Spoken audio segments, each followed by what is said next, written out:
자, 안녕하세요. 섭입니다. 오늘 말씀드릴 내용은 이 그리프와 관련된 내용입니다. 이 그리프를 얼마나 깊게 뚫어도 되나라는 데 있어서 이제 다들 다르셔요.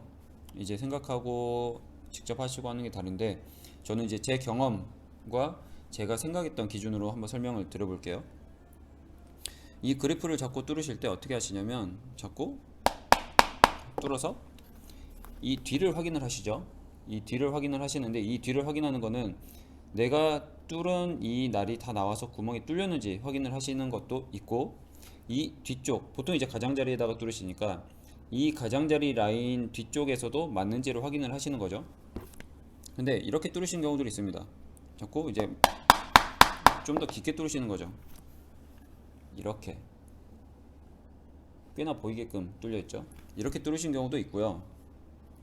아니면 이렇게 조금 덜 뚫으시는 경우도 있어요.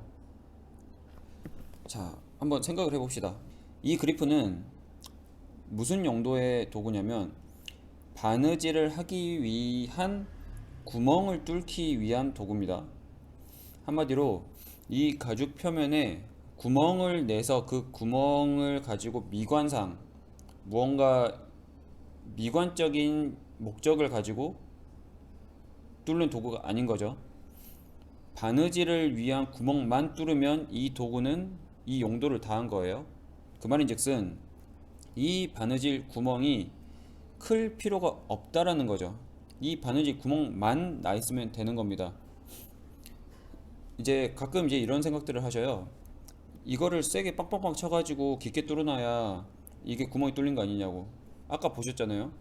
제가 조금 살살만 쳐서 이 날 끝이 보일 정도만 했어도 구멍이 뚫린 거예요. 구멍이 뚫렸으니까 이 날 끝이 보였을 겁니다.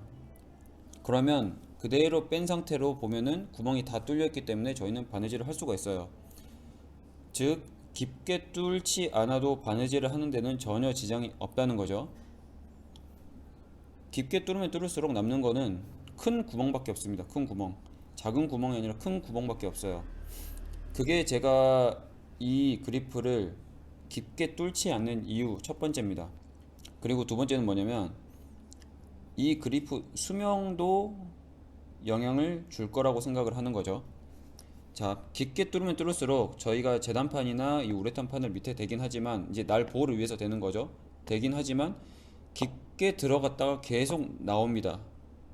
한마디로 깊게 뚫으면 뚫을수록 그러면 이 날이 깊게 들어갔다가 나오는데 적게 들어가는 것보다 많이 들어갔다가 나오는 게 수명에 있어서 어떤 게 유리할까요? 이제 여러분들 이제 생각을 해보시면 되죠.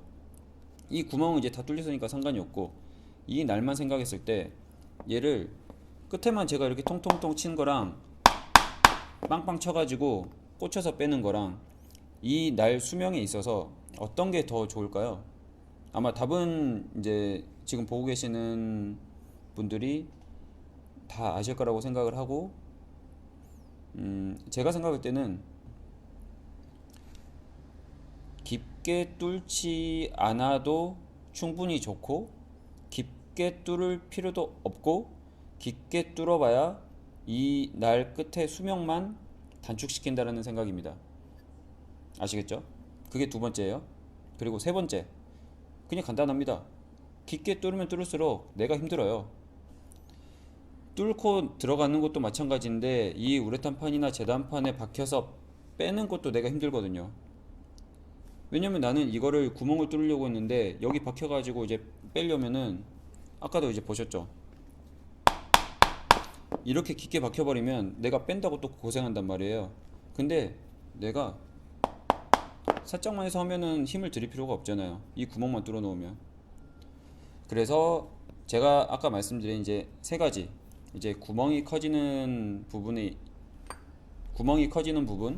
그 다음에 두 번째가 날 끝에 있는 날 끝의 수명, 그리고 세 번째 이제 내가 힘든 거.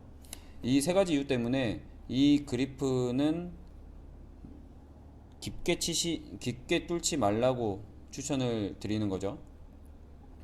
그래서 이제 제가 추천하는 방법을 이제 알려드렸으니 한번 천천히 한번 해보시고, 그리고 이 그리프를 칠 때 제가 저번에 영상을 만들어서 이제 올려드렸던 이 망치를 가지고 살살 치는, 이제 스냅만, 손목 스냅만 가지고 치는 방법을 하시면 깊게 뚫지 않아도 구멍을 뚫으실 수가 있습니다.